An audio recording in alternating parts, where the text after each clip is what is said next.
20 से 30% ज्यादा देकर सरसों की खरीदी की है। मध्य प्रदेश, उत्तर प्रदेश, छत्तीसगढ़, पश्चिम बंगाल ऐसे राज्यों में दालें बहुत होती हैं। इन राज्यों में पिछले साल की तुलना में 15 से 25% तक का ज्यादा दाम सीधे किसानों को मिले हैं। दाल मिलों ने वहां भी सीधे किसानों से खरीद की है, सीधे उन्हें ही भुगतान किया है।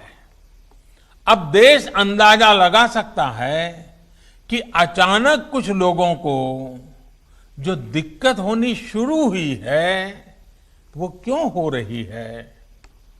कई जगह ये भी सवाल उठाया जा रहा है कि अब कृषि मंडियों का क्या होगा। क्या कृषि मंडियां बंद हो जाएगी? क्या वहां पर खरीद बंद हो जाएगी? जी नहीं, ऐसा कतई नहीं होगा। और मैं यहां स्पष्ट कर देना चाहता हूं कि ये कानून, ये बदलाव कृषि मंडियों के खिलाफ नहीं है। कृषि मंडियों में जैसे काम पहले होता था वैसे ही अब भी होगा।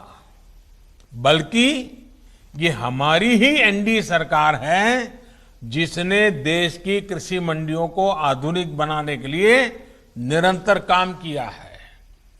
कृषि मंडियों के कार्यालयों को ठीक करने के लिए, वहां का कंप्यूटराइजेशन कराने के लिए पिछले 5-6 साल में से देश में बहुत बड़ा अभियान चल रहा है। इसलिए जो ये कहता है कि नए कृषि सुधारों के बाद कृषि मंडियां समाप्त हो जाएगी तो वो किसानों से सरासर झूठ बोल रहा है। साथियों, बहुत पुरानी कहावत है कि संगठन में शक्ति होती है। कृषि सुधार से जुड़ा दूसरा कानून इसी से प्रेरित है। आज हमारे यहां 85% से ज्यादा किसान ऐसे हैं जो बहुत थोड़ी सी जमीन उनके पास है। किसी के पास 1 एकड़, किसी के पास 2 एकड़, किसी के पास 1 हेक्टर, किसी के पास 2 हेक्टर। सब छोटे किसान हैं।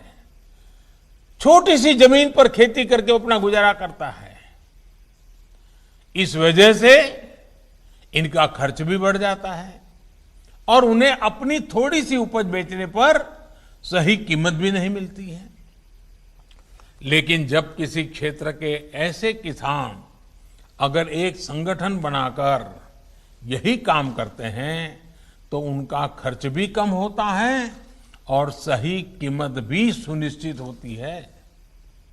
बाहर से आए खरीदार इन संगठनों से बाकायदा समझौता करके सीधे उनकी उपज खरीद सकते हैं।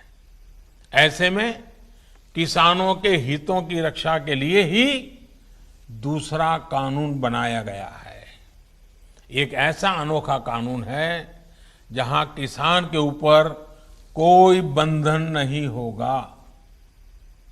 किसान के खेत की सुरक्षा, उसकी जमीन की मालिकी की सुरक्षा, किसान को अच्छे बीज, किसान को अच्छी खाद, सभी की जिम्मेदारी जो किसान के साथ कॉन्ट्रैक्ट करेगा उस खरीदार की होगी।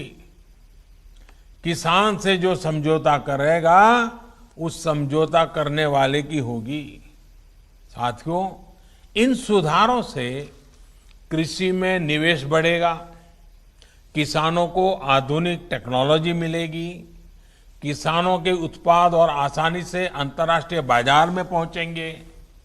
मुझे बताया गया है कि यहां बिहार में हाल ही में 5 कृषि उत्पादक संघों ने मिलकर चावल बेचने वाली एक बहुत मशहूर कंपनी के साथ एक समझौता किया है।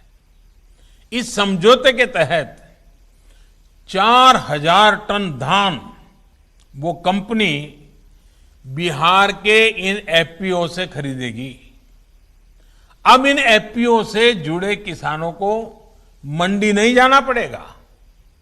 उनकी उपज अब सीधे नेशनल और इंटरनेशनल मार्केट में पहुंचेगी।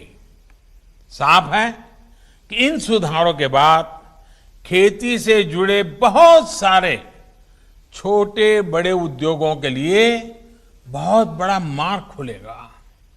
ग्रामीण उद्योगों की ओर देश आगे बढ़ेगा।